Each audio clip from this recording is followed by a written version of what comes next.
A Jump to the War here, and today we've got a Saving a Disaster situation playing as the Slaughterhorn tribe, where it's been a while since we've actually played as the Beastmen, mostly because they don't get that many save files sent in, and also most of the save files that get sent in are pretty boring, but this one seemed interesting. So he's got a reasonably weak army here.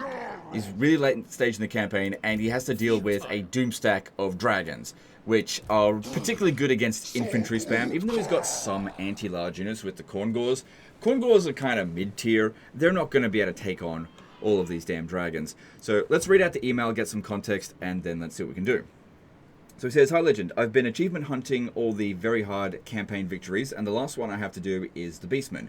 I'm doing this last campaign as I've never played them before, and quite frankly suck with them. The only Beastmen faction I have available is the Slaughterhorn tribe. 2 turns ago I killed Tyrion with an army defending a herdstone. I lost pretty much all my units doing so, but Tyrion was nice enough to bring the Sword of Cain to this defending army. I thought, well, this should make things easier now. But alas, the next army on my doorstep is a full-on dragon stack, and I can't beat it. I'm sending this to you based on false hope, most likely. But if you could somehow pull this off, I would be mighty impressed." Okay, well, we'll see what we can do. So first thing I want to check out is the difficulty. So you got on hard battle difficulty with hard modifiers. So let's put that up to very hard. And let's have a look at your army here. So you've got the Sword of Cain, which for the Beastmen, you should basically always pick it up. It's super good for the Beastmen. All of the negatives are not really negatives because, well, that stuff just doesn't matter to you anyway. You don't have public order when it gets upgraded. You don't have upkeep cost, and who cares if everyone hates you? Everyone hates you by default anyway, for the most part. So it's really good for the Beastmen. And that's going to provide him with ward save, melee attack, magical attacks, armor piercing, weapon damage, and unbreakable. So this one here is our dragon killer for sure. But is this the best equipment that we can give him? Because it's going to make a big difference here. So let's have a quick look here. So he's currently got 43% ward save. The missile resistance doesn't matter because they don't seem to have missile units. Although there are 2 units that are hidden. He's got the Chalice of Chaos on here, which will give us some regen, roughly around 30% of our total health pool. He's got the Spell Shield on, which is providing melee defense, but the Armor of Destiny would be better because that'll get us over 50% resistance, because all of their dragons, they don't have magical attacks. So that's going to be way better. Yeah, so that gets us to 58%. Now, does he have a banner equipped on himself? No. What banners have you got available? Banner of Unholy Exaltation will give us 5% physical resistance. But if we have a look here, the Banner of Madness provides 10% physical resistance. So that'll get us to 68% overall resistance against their army. That makes a big difference. Like the difference between 43% and 68%, it's like, well, 25%. But that will actually reduce the amount of the damage that we're taking relatively by about half. How does that make sense? How does 25% extra resistance equal 50% extra damage resistance? It's inverse, sort of. I can't be bothered trying to explain it, but just trust me, bro. I can't explain it, I just understand it. Okay, so we definitely want that, but we don't have enough money to get one. So let's see what we can do to maybe get some money. Actually, let me just see if there's some stuff that we can well, he doesn't have any freaking herdstones anywhere, except 2. Looking at his other armies, checking if any of their hordes have anything under construction. No, so there's nothing to cancel. Let's look in diplomacy and see if there's any money that we can obtain. We need to get like 6 grand though. None of them want anything from us. It's pretty typical. But you wish you didn't have that anti-diplomacy now, huh, Legend? So let's speak to the Legion of Asgore and ask to join war against the Western Provinces. Hey, that's a decent amount of money, but it's still enough. Let me see if I go with the Western Provinces and the Golden Order.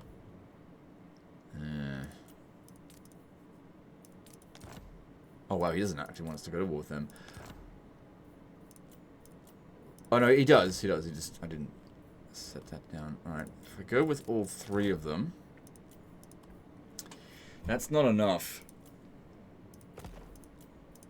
But it seemed weird, like, the Western Provinces by themselves were offering this much. Let me just see if I try this. Because that was more than what he was offering when I added it in, I think. Alright, so let's just try Western Provinces and this on its own to begin with. I still need to get another 3 grand or something, but let's just start with that. Because these wars aren't going to impact him. too far away. He hasn't even begun to travel out this way. It's just not a concern. Okay, that's changed things. Can still get a little bit of money out of him, and like I said, none of these guys are going to be a problem for him. We need to get 2 grand extra. He doesn't have enough. Let's have a look if there's anyone else. Dark forests might be your Oh, no. We shouldn't do them because they actually are on our doorstep. That could negatively impact the rest of his campaign. I can't do that. The stuff snatchers. No, can't negotiate with them. Shadow Legion. No. Oh, wait. With the Shadow Legion, maybe I can just get money off him. Because I deigned it. Try for less. Because his economy is strong. Even if I got 100, that's not enough, but... No, it's not going to work. What if we offered to cancel... Oh, we don't have any agreements. So, okay, we can't really do anything there. Alright, well that's not going to do much. Alright, go back to the Legions of Asgore again. Alright, offer to join war against both of those for a grand. I still need to make an additional grand. I guess I could sell some banners. I always forget to do this because I'm usually not that desperate to do it. But that extra 10% physical resistance is really freaking good. Let's have a look here. War banners. Ooh, we got some stuff here. I'm gonna snatch this. I'm gonna take that off that one as well. Chieftain's Pet. Oh my god, that's trash. All right, where's that? So that's okay. Well, that's something. Okay. Yeah, we'll get somewhat. All right, hang on. Let's take them off him. Oh my god. Spawn Wrangler, you don't need that. So put these on. Then we want that extra spot for the other banner that we're trying to get. So War Banner is pretty shit, but sometimes it can come in handy. Barbarian, post-battle loot, yeah, that could get you some money. Not that important. Chaos Undivided Corruption, that's not a big deal. Salvage that. Those pretty good. Stealing items can be good. Gift of Chaos, that's actually a really good one. Don't need it for this battle though. Herdstone Keeper, we don't need them. That's Chaos Corruption spreading is just not really that important. Managed Thrall, that's not important. Okay, what do we got now? Okay, okay, well I can get the money now from the Legion of Asgore. There we go, problem solved there. And let's grab this. Okay, good stuff. Alright, so equip that onto him. Cool. Alright, now we changed the battle difficulty, didn't we? Yep. Another thing to keep in mind is that he probably, like, attacked out this way. Now, if we have a look, we can see that his ambush success chance is 100%, but I can guarantee you, from this position right here, it's impossible to ambush him. Watch. Close defeat. So try again. No. No. The reason why it's impossible to ambush them, even if you get 100% ambush success chances, it counts as you sallying out because you're staying inside the settlement. You have to get out of the settlement first, and then we'll have 100% ambush success chance. Because I don't know if I doubt they've got any defenses against it based on level 8 Lord. We can see what those other hidden units were. So it's a Phoenix Guard and another Dragon. Okay. There's no more Regiments of Renown to recruit. Can we get another Lord? No. What the fuck is that doing there? Get rid of that. If you had gotten rid of that and built one of these Herdstone buildings, they all come with extra garrison. So the garrison here, that'll come in and reinforce. But again, it's just a lot of trash. Alright, try that. Alright, so it was a close defeat when we didn't ambush him, and a valiant defeat when we do ambush him. So we get a fairly significant auto-resolve buff. But here's the thing, this kind of army is not really susceptible to ambush. Sure, they suffer a somewhat substantial debuff at the beginning of the battle, but it doesn't last very long.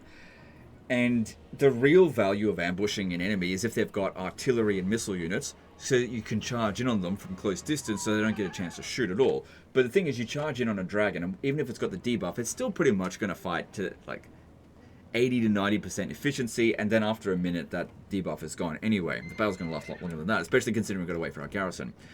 So we want to put this banner on him, so that then gives him, 68% ward save, well, physical resistance there essentially. But since they've all got physical attack, there's no magical attack there, nothing to worry about there. There was a troll hide that we could have equipped instead of the armor of destiny, but this one here, we've got our regeneration sort of covered with that. It's not going to be full regeneration, but I think getting really high resistance is kind of more important at this stage here. Now we'll put the Banner of Swiftness on this Minotaur, but also I want to put it on, I'm going to put these ones on the Corn Gores. Since they're anti-large, we have to rely on them fairly heavily. But like 21 melee attack, what's their anti-large? 18. So their overall melee attack, even with the anti-large, is still lower than the Dragon's melee defense. They're really kind of piece of shit unit. I guess the Frenzy will add an additional 10, but they'll probably be shit scared, so we'll see about that. What we want to do with the Banner of Swiftness here, we can actually apply them onto the garrison. The way to do that is, you see how this is highlighted? This is basically, we've selected this army to check its banners, and this one here isn't highlighted. So I can't put any banners down on it. I click it, it changes whose banners are selected, but this one here didn't get deselected, right? If we click it again, it actually deselects this army while actually selecting it. So I actually can't put any additional banners on this army, but I can put it down over here. So putting it on these ones here, I reckon if we can get them to be really fast, draw some of their dragons away so that this guy here doesn't have to fight all of them at the same time. I reckon that's where it would have been a big problem. So let's jump in, see what we can do.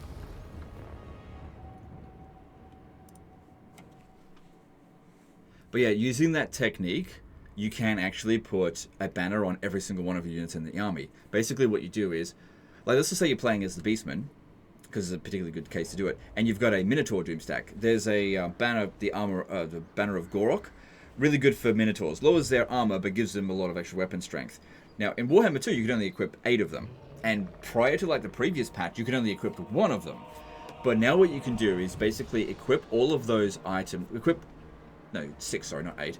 Put 6 of them on 1 Lord, reinforce your main army, and then transfer the banners into those units, and then just do that several times, and then with those Lords, you just disband them, and just never look at them again, and as long as the unit doesn't get wiped out, they'll retain that banner, and doesn't have to be on the main Lord. So yeah, you can have banners on all of them. Okay, so, there's a lot of effort to do that. Okay, reinforcements coming from over here. This unit here is not going to hide, so I'm going to put it over this way so we can draw some units away. This is not a good unit for this battle at all. Bounce and Power's not ideal for us. But Bounce and Power will quite often not take resistance into consideration as much as it should. Like, we're not like a true one-man Doomstack, and it's only early stages of the Sword of Cain, but I do think we've got... it's underrating us here, but it's also overrating all of this here. So we don't want to charge at them in the beginning, because I'm going to need all the force I can get. Because the more troops that we have in an area, the less likely that these ones will terror rout us. So yeah, rushing at them at the beginning here, not ideal. Actually remained hidden to begin with. So that's interesting. Thought they'd just rush out straight away. Alright, so these ones, want them out this way and lure them just away. Okay, looks like they're not even considering charging at us to begin with, which is interesting because they've got a melee focused army.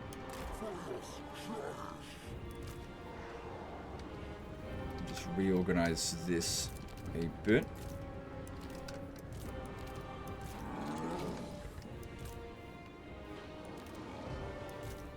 Alright, this guy here control group 1, them control group 2, you control group 3.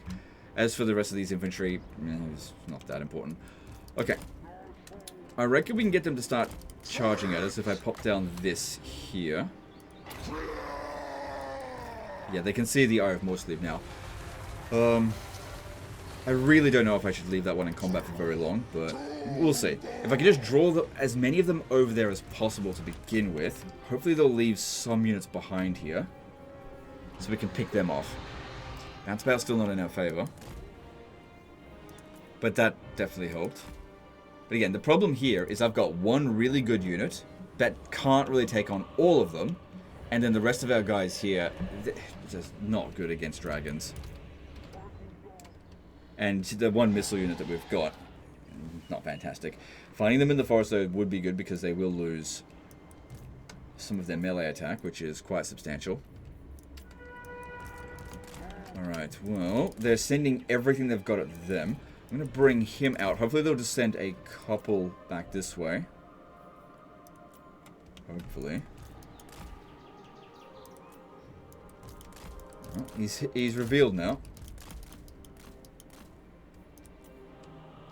One thing I guess we could do is while they're chasing after our Centaurs here, and they're using up the breath attacks, that's fine. I wasn't expecting them to do any serious damage. It should hopefully make them tired while they rush towards us. Charge this up and get rid of their infantry. But we also got to keep in mind, we don't have particularly high melee defense with this unit, so it's not going to last forever in combat, especially against Phoenix Guard. And its primary job really should be to take out the dragons. Also, they've got different types of dragons, which means different speeds of these dragons, so maybe if I could just run ahead of them, the slower dragons will lag behind. Maybe? Got hit fairly hard with that one. This one here does have a missile attack, which it's doing a little bit of damage. Alright, let's see if they'll send anyone after him. I just don't want them to use all of them against him. Trying to prevent.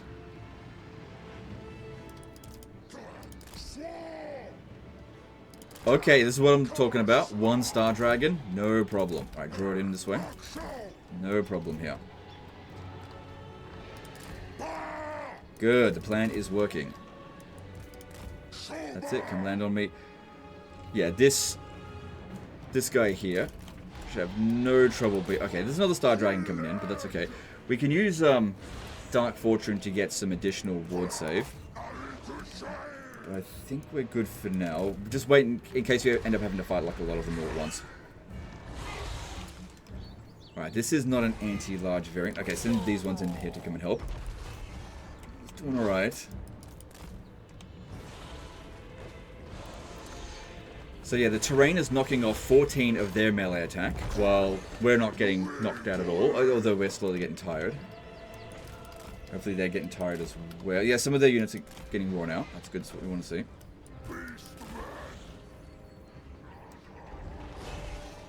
Okay, send the corn growers in, because they're anti-large.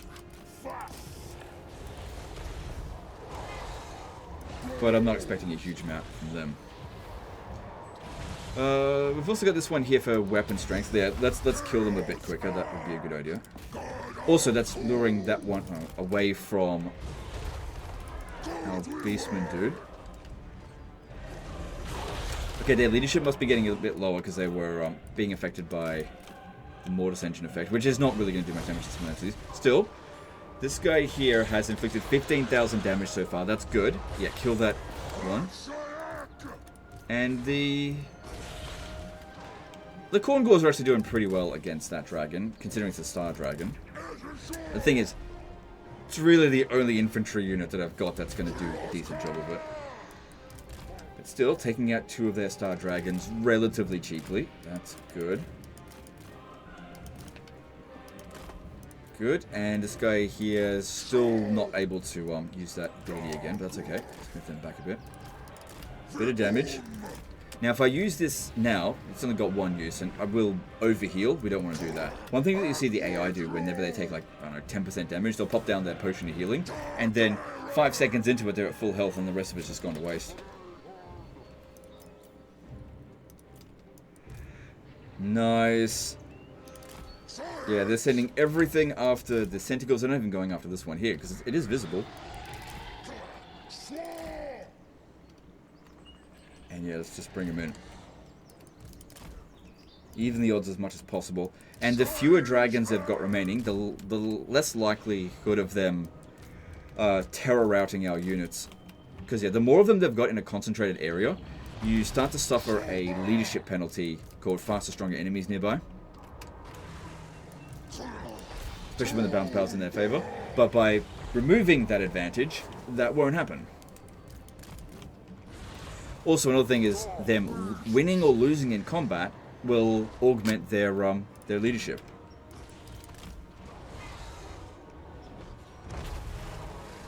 And also, we eat less shit when we're doing this.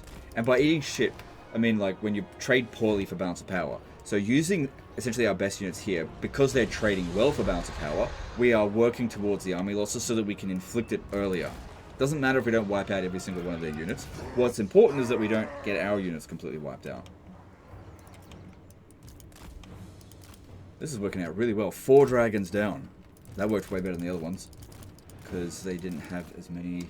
Well, they didn't bring the star dragons, and also we had these guys come in a lot earlier.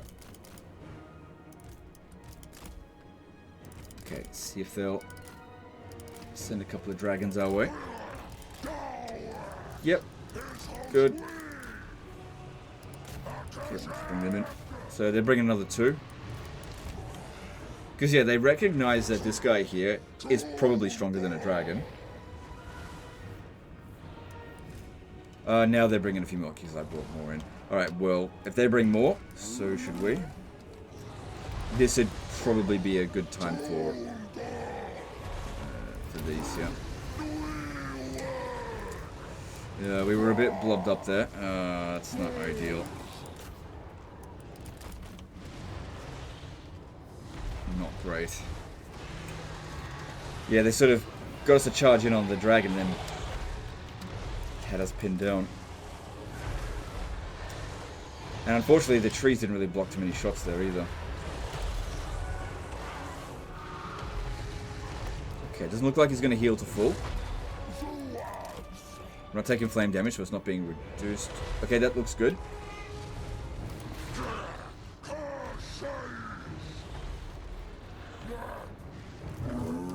Bring them up, and these Chaos Spawn are not particularly great against single entities, so I've just got to use whatever I can.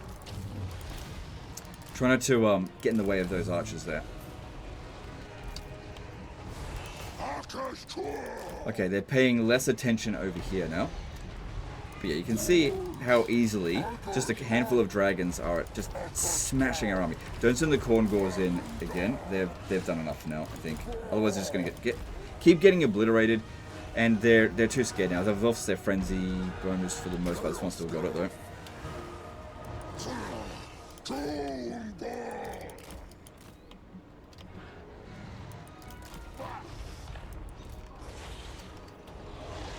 Good, another dragon down.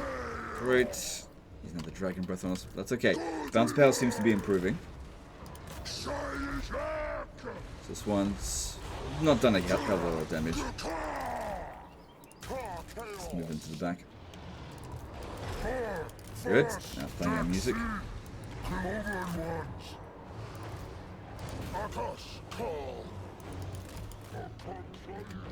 Good to see these ones here getting quite tired. They've had no chance to participate in this fight.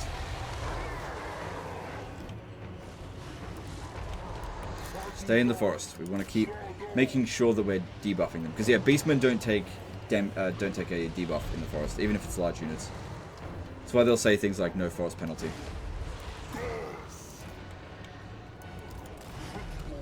Also, anything with the Strider trait will have no forest penalty as well.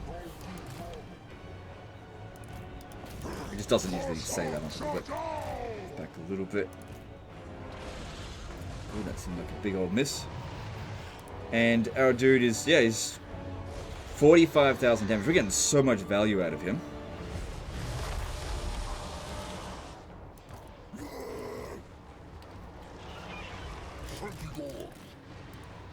Good. Them using it on the Chaos Spawn is actually better than using it on our infantry.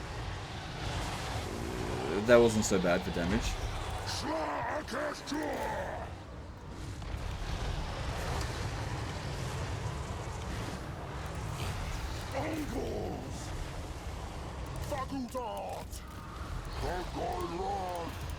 So far, so good.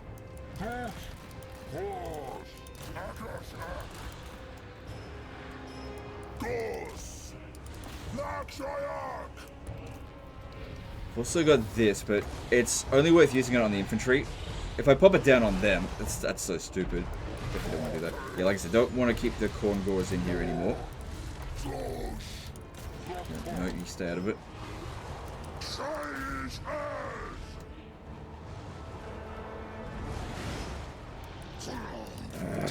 If he's not going to run it down, just go fight something else. deal with that another time. Oh, these scales spawn here regenerate. Of course, they get that in the tech tree. Right. Forgot about that. Is that going to rally? Probably not. Oh, it did. Ugh. God damn. Gotta watch out for the blobs. Thing is, by blobbing up though, it allows us to cause that leadership penalty on them. So if we ever look over here, it should say faster, stronger enemies, but it doesn't. Yeah, they're just too strong for them to give a shit. Let them back up in the air. Okay, you run that one down.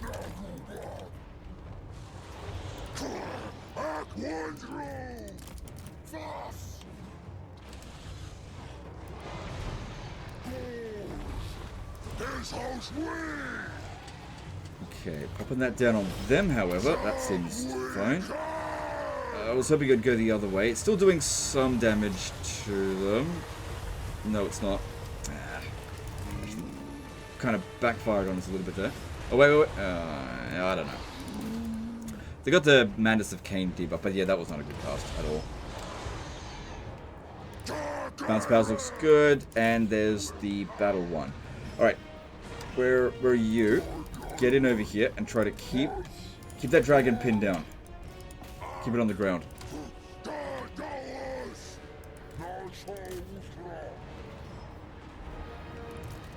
Yep, had these Minotaurs fighting the whole time. Well, not the whole time, but... Yeah, he's in really good shape. Well, we did use a regen item, but yeah, we didn't need the troll hide, that's for sure. No way I can get them down on the ground again. Unless the unit is... No. I was going to say, unless the unit hasn't gone up in the air. Okay, most of their dragons are gone. Now, the thing we've got to keep in mind with this is that we don't get the garrison in the next fight. But yeah, I wouldn't say that was necessarily a difficult battle. He just didn't really set up very well. Equipment makes such a big difference. I mean, if we had fought that battle exactly the same way, but did none of the equipment, and just fought with what we had, this guy here probably would be on about this much health right now. Even after using the healing item. Would be a sliver of it. And of course, these ones here, they would have taken a bit more damage, because they had a little bit of resistance added with that. Okay, so then we'll get that favor back for him. Because obviously I spent a fair bit. But legend is best your rage. And then with... Okay, that should be an easy auto resolve now. But let's check. Looking at this... Yeah, that's good.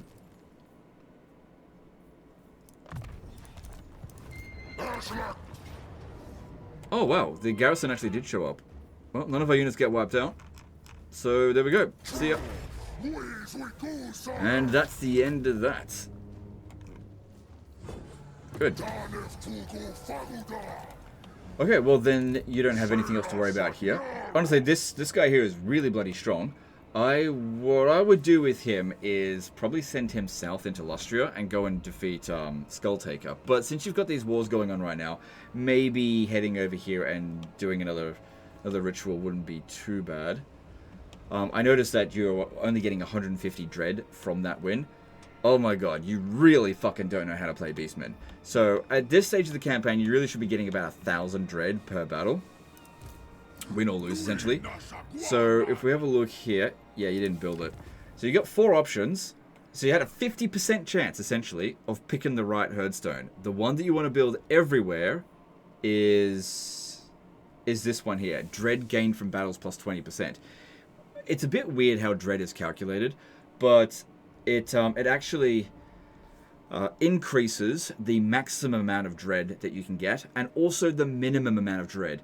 So it's a very silly calculation the way that they've done it. It's not clear at all, but there's a minimum amount of dread that you get from any battle. So if you go into a battle and you kill 1 troop, you'll get that minimum amount of dread. This will increase that number by 20%. And then the maximum amount of dread is like let's just say 150 is your current maximum. Well, the minimum probably was about 75.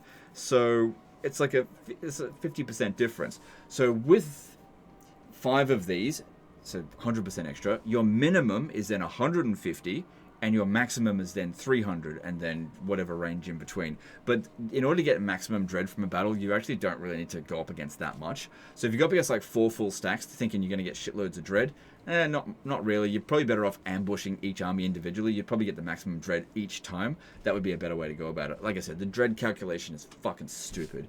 But you know, it's fine. It's workable. It's just it doesn't really make a lot of sense. There's like the amount of dread that you get from kills is so minimal, and more than 50% of your dread just comes from just fighting a battle. So it's kind of silly, but it is what it is. But yeah, that's the one that you should be getting, because you get a whole bunch of those herdstones together, and you'll get that. Also, there is a unique herdstone here for you, various different locations. Armor +5 faction wide, not that big of a deal, but would help, and various other locations. In order to achieve your victory, let's just have a look. What is it that you need to do? So, in order to get the achievement, I think it's long campaign victory. You just have to occupy, loot, raise, or sack 60 different settlements. You have to wipe out those particular factions. They're all gone. And you have to raise the Oak of Ages. So, you should if you want to just do this for victory's sake, probably start heading over there now and sort that out with Torox or this guy here. I mean, it's up to you what you want to do. But whatever the case is, that's that situation solved. Doesn't look like a disaster campaign. Put the battle difficulty back to where it was. I don't always end the video having already like reduced the battle difficulty, but I usually do it before I send the save file back to the people. Like I think yesterday's save file, I forgot to save. I put the battle difficulty before I ended the video, but I remembered right after to go and do that. To put it back to, was it normal difficulty? I can't remember. Anyway, guys, that's the end of this one. Hope you guys enjoyed it. Hope you learned something. Appreciate you, and we'll see you next time. Later, guys.